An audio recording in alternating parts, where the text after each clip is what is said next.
Independent National Electoral Commission has refuted reports that it rejected the resignation of Edison Ehie, former member representing Ahoada East Constituency II in the Rivers State House of Assembly.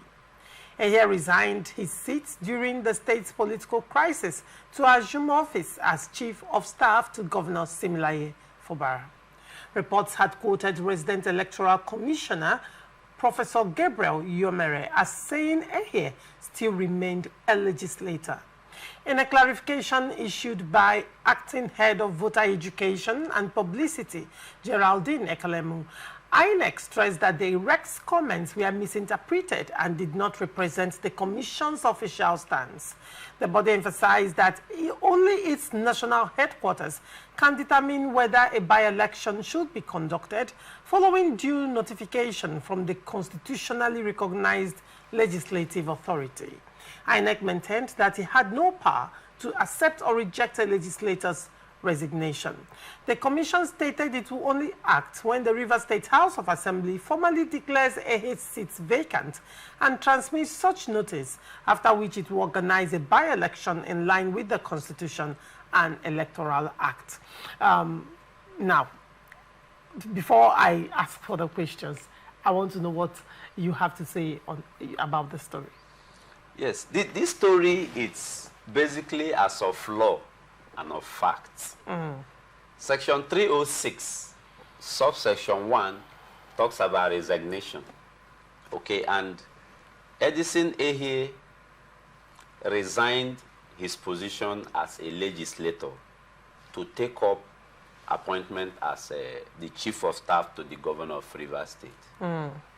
That resignation is lawful. Okay. And constitutional, right? But another side of the matter there is simple. As at the time he resigned, the House of Assembly was not duly constituted. There were crises. He had taken over as the factional Speaker of the House. So the resignation at that time was shaky, and it was addressed to Independent National Electoral Commission. And the Constitution in Section 306 sub 1 is simple, that anybody who either elected or appointed, as the case may be, you resign and send the letter duly signed by you to the necessary authority. It is the law. So INEC has come up with its clarification that only its national headquarters will determine when by-election should be held. So in my own position, I am taking a position calling on INEC to go ahead and conduct election in Ahoada East. Now, the question would be, first of all, who did Edison Ehie resign to? Who did he submit the resignation letter to? To INEC. To INEC.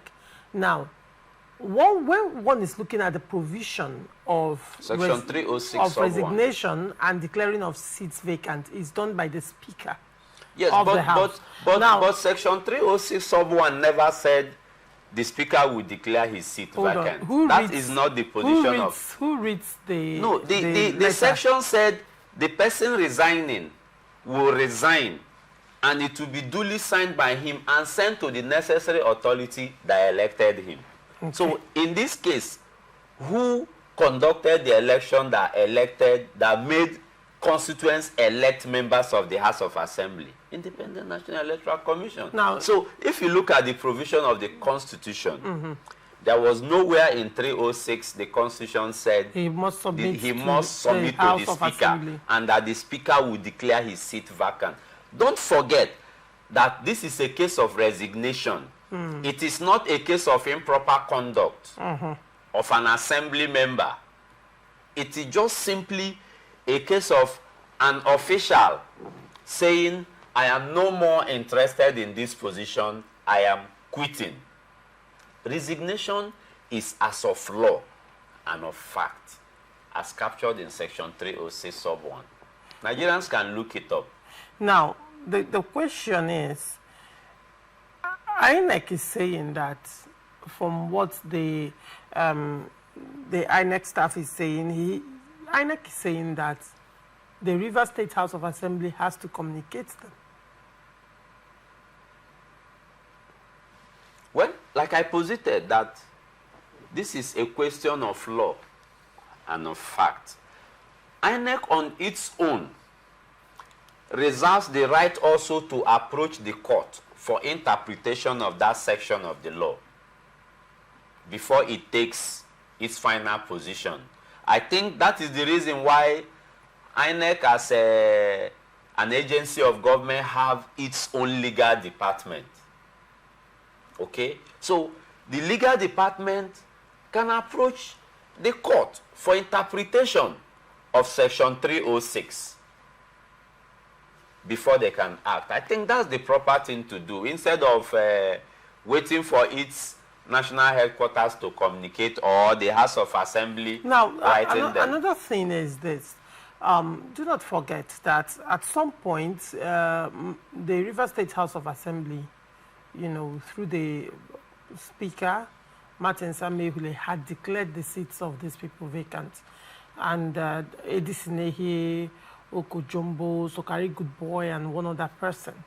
I don't know, is that still valid? Is that still standing? Because I am yet to see where all of them have gathered, you know, in one plenary. Have you seen Okojombo, Sokari Goodboy, and others since the resumption of the River State House of Assembly? Have you seen them with the lawmakers in the plenary? No, I have not seen them or cited them anywhere with other members of the River State House of Assembly. But to set the record straight, the Assembly didn't declare their seat vacant, but suspended them for improper conduct, right, which is in line with the rules of the House of Assembly River State. That suspension was in line with the rules. So it behoves on the leadership of the Assembly, Martin Samehule and other leaders of the Assembly, to reconsider whether to their bring position, them in, or whether to lift the Constitution and call them in, or to lift not. the suspension and Yes, call them back. Yes, of course, because one shouldn't forget that before the political crisis, there were improper conducts as were accused by the Assembly on Sokari Goodboy, yes, Edison, and Okojombo. Okay, so that led to their suspension. And that suspension was there until the crisis began. It was never lifted. So now, but I think as a conflict resolution expert, for peace to reign, for us to move the state forward without skirmishes and other issues again, I think it is a time for everybody to be called in. It is a time for the House of Assembly to remain united, to be a formidable force in moving the state forward towards a good developmental position. Because the state have really faced lots. People are suffering. The infrastructure is nowhere to be found. The roads are getting bad again. The ring road is abandoned and all that. So I think it's no more time. It shouldn't be a time again to consider whether Okojombo and Sokari are still on suspension. It is a time, I think, they should reach out and bring these guys in. Then also, on the part of Oko and Sokari, nothing stops them from attending plenary. When they are suspended. No, see, don't forget that there was emergency rule. The suspension happened before the emergency rule. Yes, the suspension happened before the emergency rule. And it is believed that reconciliation between the executive and the legislature. Not between a legislature yes, and legislation. But don't also forget that this reconciliation encompasses all stakeholders. Did it? Yeah, of course. Did it? Yeah, of course. Because before the reconciliation happened, stakeholders sat together, just like we advised that all stakeholders should come together. So, in my view, to move this state forward, it shouldn't be a time. If it was encompassing, like you have said, probably there would be no need for these conversations. But then you would agree with me that reconciliation was between the governor and the FCT minister, which by extension also, got to the Rivers State House of Assembly led by Martin Samehule. If you're talking about reconciliation of the State House of Assembly, then probably you should be talking about the factions in the Rivers State House of Assembly. Yes. So one would say, did the governor carry his loyalists along in the reconciliation?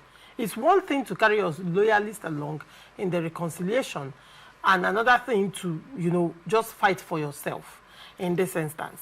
Now, to a large extent, to the best of my knowledge, you know, up until now, like you have said, they have not been present in these plenaries that they've held. I think the Rivers State House of Assembly have held 2 plenaries so far, and they have not been present in these plenaries.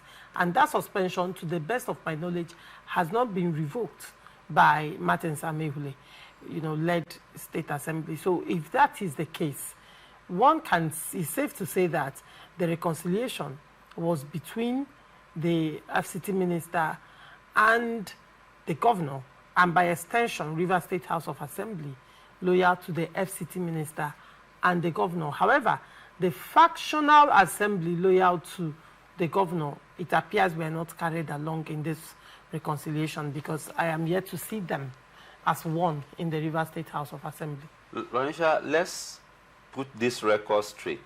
Go ahead. It is like a family thing, headed by the FCT minister as the father of the family, the governor, let's assume the first son of the family, and other members of the family, like the younger ones, the younger sisters, relatives, and all that, having issues. Now, that issue escalated to a point where their grandfather, who happened to be the president of the nation, stepped in and said, no, this crisis shouldn't continue, and he declared state of emergency. So at some point, reconciliation happened. So I believe, I wasn't there, but I believe that one of the subject matter in discourse during that reconciliation meeting should also encompass what led to this crisis. Where did it begin? The aftermath, the root, and all that. See, in bringing about reconciliations, you need to dig the root cause of the problem. If you don't dig the root cause of the problem and address it, then you are only baby nursing the problem to germinate again. So I am advising that the Right Honorable Speaker, Rivers State House of Assembly, our big brother Martin Samehule, should call in these guys, let the sleeping dog lie, in the interest of legislating for the state, so that the state can move forward. All right.